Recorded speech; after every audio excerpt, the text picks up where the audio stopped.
Good morning, everybody. Okay, today I'm going to talk to you about stuff. And the reason I'm going to talk to you about stuff is because of somebody I was just mentoring and working with and helping to realize is that they had developed a survival mechanism to stuff. So we're going to go ahead and talk about stuff today. How can we develop a survival mechanism when it comes to stuff? Well, you have your brain. This is just going to be a simplified brain. And right here is your prefrontal cortex. This is responsible for all the rational, logical thinking part of the brain. This is where, we make decisions and we process things. So this is all the processing. Then there's this little portion here, which is called the limbic system. Well, the limbic system is responsible for survival. Now, we can train our brain for survival for a number of things. Well, this person and a lot of the persons that I've worked with, they've trained their brain that they need stuff to survive. Let me give you an example of how this can happen in a brain. Say, for example, you have a table, and this table is in the middle of the living room. And let's say that for some reason somebody came in threatening to harm your family or to harm an individual, or it could even be a family member that was ready to harm somebody else. And as they're running through the house, they trip on this. So this person's running through the house and they're chasing this other person over here, but as they're running, they trip and they fall.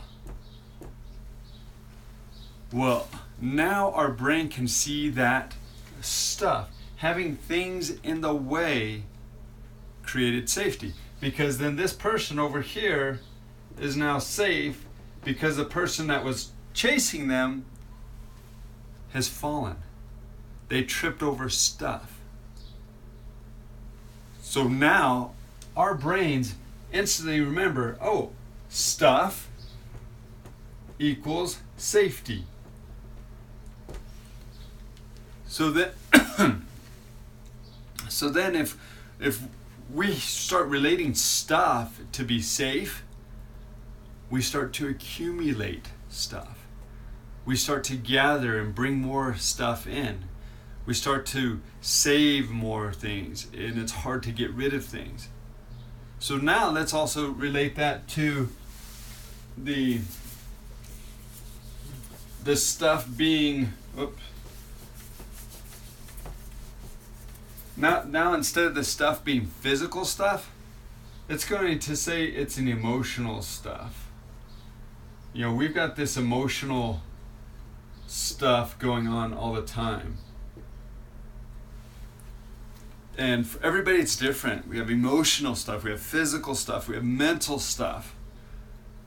Well, as a child, you may have gone through an experience that has just rocked your world. Maybe it was some abuse. Maybe, there was a safety issue, a traumatic event.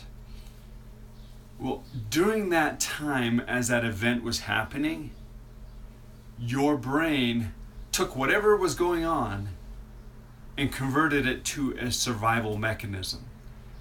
So if you are struggling, something happened and there was a traumatic event, whatever was going on at that moment instantly could say, if we do this, then we can avoid the trauma.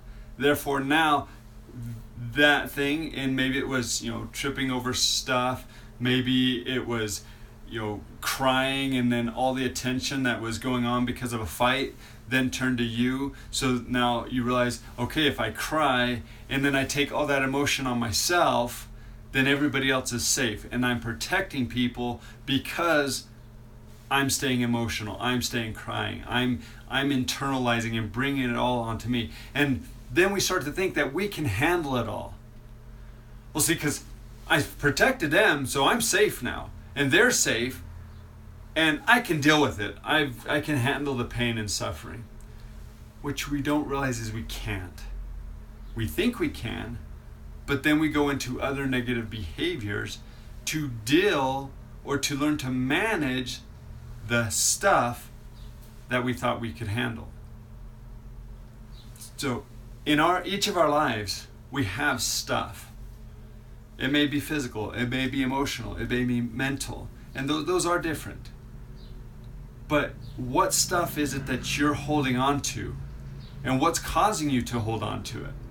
When you identify what that is, then you're able to start healing, connecting, building stronger and better relationships, and you're no longer relying on that stuff to be safety. Because your brain has internalized that mental, physical, emotional stuff. Your brain has internalized that it is needed to survive. Literally, it believes it is either life or it is death. It thinks that you have to have this mental struggle or this challenge, because if you don't, you will die. If you don't have this stuff that protected you or protected somebody when they were being chased and were being threatened to be harmed, if you don't have that stuff, you will die. That's what our brain is telling you.